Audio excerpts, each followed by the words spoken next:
بسم اللہ الرحمن الرحیم. ایاک نعبد و ایاک نستعین. سارے تحریک انصاف کے کارکنوں کو، ہمارے ووٹرز کو آج میں ہماری 26ویں سالگرہ کی مبارک دیتا ہوں. 26 سال پہلے چند میرے دوستوں نے مل کے لاہور کے ہالیڈے ان میں ہم نے اپنی پارٹی کا آغاز کیا، اور اس کا مقصد ایک ہی تھا کہ جو نظریہ پاکستان ہے، اسلامی فلاحی ریاست، اس کے اصولوں کے اوپر ہم اپنے نیا پاکستان بنائیں. اور ہماری پارٹی کے جو 3 مین پرنسپلز تھے: خوددار پاکستان، کسی کی غلامی نہ کرے، ایک ہر جگہ ہر پاسپورٹ کی عزت ہو دنیا میں. دوسری چیز فلاحی ریاست، ایک انسانیت کا نظام جدھر ایک کمزور طبقے کی مدد کی جائے، جو کمزور طبقوں کو غربت سے اوپر اٹھایا جائے، جو کہ مدینہ کی ریاست میں ہوا تھا. اور پھر سب سے زیادہ ضروری چیز کہ کوئی بھی دنیا میں ملک ترقی نہیں کر سکتا جب تک وہاں قانون کی بالادستی نہیں ہوتی، انصاف نہیں ہوتا. اور انصاف کا مطلب یہ ہوتا ہے سب قانون کے نیچے ایک برابر. یہ نہیں کہ طاقتور قانون سے اوپر جو مرضی کریں، چوری کریں، ان کو NRO مل جائے اور بیچارے صرف غریب لوگ جیلوں میں جائیں. ان 3 اصولوں کے اوپر ہم نے پارٹی بنائی تھی. زیادہ تر 14 سال ہمیں کوئی سنجیدگی سے لیتا نہیں تھا. تھوڑے سے ہمارے پاس لوگ تھے، 1 سیٹ تھی میرے پاس 5 سال کے بعد. لیکن 14 سال کے بعد ایسا ہوا کہ اللہ نے لوگوں کے دل موڑے ہماری طرف، اور ایک دم مینار پاکستان سے شروع ہوا، اور یہ 30 اکتوبر 2011، اور تب سے پھر پارٹی بڑھتی گئی، بنتی گئی، اور ہمیں حکومت 2018 کو ملی.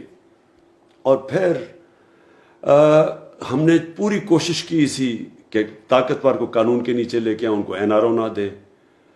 ہم نے کمزوروں کے لیے وہ پروگرام لے کے آئے جو پاکستان کی تاریخ میں کبھی کسی نے نہیں کیا.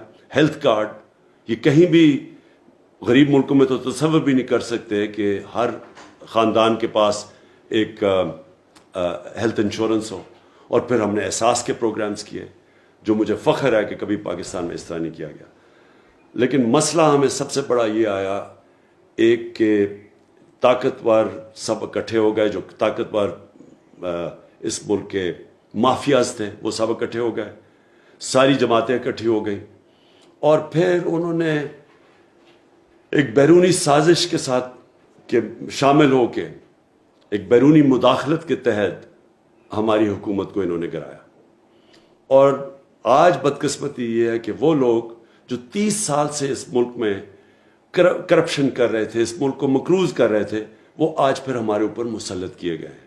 جو پرائم منسٹر ہے اس وقت، اور اس کے بیٹوں کے اوپر 40 ارب روپے کے کرپشن کے کیسز ہیں، اور یہ اسی FIA کے اوپر بیٹھ گئے ہیں جدھر 16 ارب روپے کے یہ جو ان کے نوکروں مقصود چپڑاسی کے کیسز تھے. اس کے لیے میں نے آپ سب کو آج کال دی ہے کہ آپ نے سب نے اپنے گلی محلوں میں نکلنا ہے، اپنے لوگوں کو موبلائز کرنا ہے، حقیقی آزادی کے لیے لوگوں کو اکٹھا کرنا ہے. کیونکہ اب ایک فیصلہ کن وقت آ گیا کہ کیا ہم ایک غلامی کریں گے یا پھر ایک آزاد ملک بن کے رہیں گے. اور اس کے لیے کبھی بھی آزادی جد و جہد کے بغیر نہیں جیتی جاتی.